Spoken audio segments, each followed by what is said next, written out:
хочу рассказать вам о шпаклевке. После того, когда мы возвели стены, оштукатурили, произвели работы по электрике, сантехнике и кондиционированию, мы можем приступать к шпаклевке. Сама штукатурка шкурится, да, то есть есть варианты ручного способа, есть механизированным способом.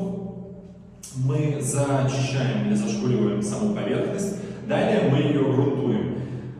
У шпаклевки есть базовый слой и финишный слой. В первую очередь мы наносим базовый слой, это шпаклевка КНАУФ, и далее еще перекрываем 2 или 3 слоями финишной шпаклевки. Далее мы ее опять же шкурим и грунтуем. И таким образом наша поверхность идеально ровная и готова к поклейке обоев.